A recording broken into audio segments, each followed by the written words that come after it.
যেটা শুনলে তোমরা ধনের বাণী আটকে রাখতে পারবে না। চলো শুরু করা যাক। গল্পের নাম হলো ভাইয়ের সাথে চোদাচুদির গল্প। এই গল্পটা হলো আজ থেকে 8 বছর আগে, যখন আমি 19 বছরে ছিলাম। এখন আমি 28 এবং বিবাহিত। আমাদের নিজেদের বাড়ি ছিল কলকাতায়। আর বাড়িতে আমরা যে কজন থাকতাম তারা হলো বাবা, মা, আমি, ভাই, পিসি এবং মাঝে মাঝে দিদি। আমার পিসি অফিসে কাজ করে। কি জানি কি কারণে পিসি এখনো বিয়ে করেনি, তবে পিসি তখনও 32, তাই চাইলেই বিয়ে করতে পারত। যাই হোক, আসল ঘটনায় আসা যাক। আমাদের বাড়িতে 4টে ঘর আছে। একটায় বাবা মা শোয়, আরেকটায় আমি আর ভাই শুই, আর একটায় পিসি থাকে, আর একটা ফাঁকাই থাকে। দিদি আর জামাইবাবু এলে ওটাতে থাকে। তো আমার বয়স তখন 20, ভাইয়ের 17। সাইকেল চালানোর জন্য আমার অস্থিচ্ছেদ কবে কেটে গেছে। আর কলেজে গিয়ে খুব পেকেও গিয়েছিলাম। বান্ধবীরা কে কে তাদের বয়ফ্রেন্ডের সাথে কি করতো তাই শুনে। কিন্তু আমার কোনো বয়ফ্রেন্ড ছিল না, তাই যৌবন জ্বালা আঙুল দিয়েই মেটাতাম। মাঝে মাঝে কলম বা ভাইয়ের লাটাইয়ের হ্যান্ডেল দিয়েও করতাম, কিন্তু রিয়েলি চোদা আর হয়নি। কিন্তু শখ ছিল। তো আমার ঘরে ভাই থাকতো আর কম্পিউটারও ছিল। আমাদের বাবা সকালে বেরিয়ে যেত অফিসে, পিসিও অফিসে, মা টিভি দেখতো বা রান্না করতো। তো মাঝে মাঝে দেখতাম ভাই কম্পিউটারে কী সব দেখে, আর আমি ঘরে ঢুকলে অফ করে দেয়। কৌতূহল হলো। একদিন লুকিয়ে দেখলাম যে ভাই কোথা থেকে একটা তো বললাম না, কিন্তু সারা রাত ধরে ভাবলাম যে আমার ভাই আমার পাশেই শুয়ে আছে, যাকে আমি এতদিন বাচ্চা ভাবতাম, সে কিনা বড় হয়ে গেল। সকালে উঠে ভাইয়ের মেনুটা দেখতে হবে। যদি ওটা বড় হয়ে গিয়ে থাকে তাহলে যে করেই হোক ওকে গিয়ে যৌবন জ্বালা মেটাবো। সকালে আমি আগে উঠলাম, ভাইয়ের দিকে তাকালাম, দেখি ওর ধনটা ঘুমের মধ্যে খাড়া হয়ে গেছে। বুঝলাম এটা দিয়ে আমার কাজ হয়ে যাবে। সুযোগ খুঁজতে লাগলাম। অবশেষে সেই দিনটা এলো। বাবা কাজে গেল, পিসি ও মা গেলেন মামার বাড়ি। ভাইয়ের পড়া ছিল, সে পড়তে গেল, ফিরে এসে স্কুল যাবে। কিন্তু আমি ভালো করেই জানতাম যে ও স্কুল যাবে না। মা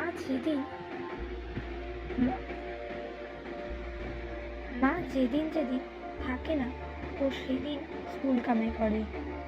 তো আমিও সেই মতো মাকে বললাম যে তুমি ঘুরে এসো, আমিও আজ কলেজ যাব না, মাথাটা খুব ধরেছে। মা বলল আচ্ছা। সকাল 10টা নাগাদ ভাই ফেরার সময় ও জানতো না আমি বাড়ি থাকবো, তাই ডুপ্লিকেট চাবি নিয়ে গিয়েছিল। আমি জানলা দিয়ে ওকে আসতে দেখে চট করে পুরো ল্যাংটো হয়ে গেলাম আর বেডে শুয়ে ঘুমানোর ভান করলাম। ভাই ডুপ্লিকেট চাবি দিয়ে দরজা খুলল, এই ঘরের দিকে আসছে। আমার যে তখন কি অবস্থা কি বলবো। যাই হোক, ও ঘরে ঢুকলো, ঢুকেই অবাক। প্রথম কথা, ও আমাকে আশা করেনি, তাও আবার ল্যাংটো অবস্থায় ঘুমাতে দেখে পুরো ফ্যাল করে তাকিয়ে রইল আমার দিকে। আমি ঘুমানোর ভান করেই রইলাম। সামান্য একটু চোখ ফাঁকা করে দেখলাম যে ওর নুনুতে হাত দিচ্ছে। বুঝলাম যে প্ল্যান কাজ করছে, কিন্তু ও আমাকে ডাকলো না বা টাচও করলো না, কারণ ও আমাকে একটু ভয়ই পেত। যাই হোক, ও বাথরুমে গেল। আমাদের ঘরের সঙ্গে অ্যাটাচ বাথরুম, বোধহয় খিঁচতে গেছে। তারপর দেখি ওর সাহস আরও বেড়ে গেল, বাথরুমে নয়, এসে আমার দেহ দেখে খিঁচতে লাগলো। বুঝলাম এই সুযোগ। উঠে পড়লাম হঠাৎ করে। ও ঘাবড়ে গিয়ে কি করবে বুঝতে পারল না। আমি ধমক দিয়ে উঠলাম, কি করছিস তুই? ও ভয় পেয়ে বলল, তুই কোনো কিছু করিসনি। আমি বললাম, সেটা আমার ব্যাপার, তুই কেন নক করে আসিস না? আর এখন তুই এটা কি করছিস? মাকে বলবো? ও দেখি প্রায় কেঁদেই ফেলছে। ও বলল, দিদি আমায় ছেড়ে দে প্লিজ, আর করবো না। আমার হাসি পাচ্ছিল। আমি হেসে বললাম, আহারে, আমার ছোট্ট ভাইটা ভয় পেয়েছে, আয় আমার বুকে আয়। এই বলে ওকে বুকে টেনে নিলাম। একে তো ওর নুনু খাড়াই ছিল, তার মধ্যে আমি তখন ল্যাংটো, আর আমার নরম দুধে ওর মাথা রাখতে দেখি ও আর পারছে না কন্ট্রোল করতে। আমি ওকে বললাম, আমি কাউকে কিছু বলবো না, তোকে শুধু আমার একটা কাজ করে দিতে হবে। ও তাতে রাজিও হলো। তারপর আমি ওর নুনুটাকে নিয়ে বললাম, আরাম পেতে চাস? ও তো অবাক, শুধু মাথা নাড়ল। ব্যাস, আমার কাজ হয়ে গেল। আমি ওর পায়ের কাছে বসে ওর নুনুটাকে মুখে করে নিলাম আর চুষতে থাকলাম। বাচ্চা ছেলে, আগে কোনোদিনও নারীর ছোঁয়া পাইনি, তাই আমার মুখেই মাল ঢেলে দিল।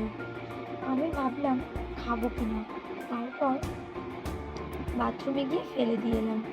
তারপর ওকে বললাম, দেখ, তোকে আরাম দিলাম, এবার তুই আমায় আরাম দে। ও বলল, কি করে? তুই আমার দুধগুলো চোষ, আর একটা হাত দিয়ে দুধের ভেতর আঙুল নাড়া। ও তাই করলো। এই প্রথম পুরুষের ছোঁয়া পেয়ে আমারও আরাম লাগছিল। আমি আহ খুব জোরে জোরে কর বিল্টু, আরো জোরে কর। তারপর ওকে বললাম, এবার আমার গুদে চিপ দিয়ে চোষ। ও বলল, পারবো না, বাজে গন্ধ বেরোচ্ছে। আমি বললাম, শালা ছেলে, তোরটা যখন আমি চুষলাম, চোর শালা, চোষ গান্ড। গালাগালি খেয়ে ও করতে লাগলো। আমি আনন্দে পাগল হয়ে গালাগাল দিতে লাগলাম। 5 মিনিট পর ওর মুখেই আমার জল বেরিয়ে গেল। ওর ভীষণ ঘেন্না লাগলো, কিন্তু মুখে কিছু বলার সাহস পেল না। আমি ঠিক করলাম যে আজ রাতে ওকে দিয়ে ঘুরতে দেবো। ও বলল, কেন? আমি বললাম, আমি জানি তুই লুকিয়ে লুকিয়ে ল্যাংটো ছবি দেখিস। ও তড়াক করে উঠে বসলো। বললাম, ওই ল্যাংটো এর মধ্যে করে আমাকে ছুটবি। সোনা ভাই আমার, সেই রাতে সবাই যখন ঘুমাচ্ছে, তখন আমি পাশ থেকে বিল্টুকে ডাকলাম, ভাই ওঠ। ও রাজি হলো না। বললাম, সত্যি বলছি, দুধ চাপতে বলবো না। ও তখন রাজি হলো। তারপর আমার সোনা ভাইকে ল্যাংটো করে করতে লাগলাম। তারপর আমিও নাইটি খুলে ফেললাম। ওকে শুয়ে দিয়ে আমিও নুনু চুষতে শুরু করলাম। ভাই বলল, দিদি বেশি করিস না, বেরিয়ে যাবে। বুঝলাম ঠিকই বলছে। এরপর শুয়ে পড়লাম আর বললাম, চোদ, যেমন খুশি চোদ, দেখি তুই ল্যাংটো ছবি দেখে কি শিখেছিস। আর 2 হাত দিয়ে দুটো চটকাতে লাগলো। আমি উফ করতে লাগলাম। দেখি ও ওর নুনুটাকে আমার দুধের উপর ঘুষছে, কিন্তু ঢোকাচ্ছে না। আমি ধমক দিয়ে বললাম, ওটা কি করছিস? ঢোকাতে পারছিস না শালা? ভুট্টা তোর নুনুটাকে চাইছে, দে শালা, ঢুকিয়ে দে। ও মা, হঠাৎ দেখি ও জবাব দিচ্ছে, ভুট্টুদের নাকি চুপ করে শুয়ে থাক, ভাইকে দিয়ে যখন ছুটাচ্ছিস তখন ভাইয়ের সব কথা শুনবি। এবার আমার অবাক হবার বেলা। কিছু বললাম না। দেখি ও নিজেই ওর নুনটা গুঁদে ভরে দিল। বন্ধুরা, আজকের গল্পটা ভালো লাগলে সাবস্ক্রাইব করে, লাইক ও শেয়ার করে বেল আইকনটা ক্লিক করে রাখবেন।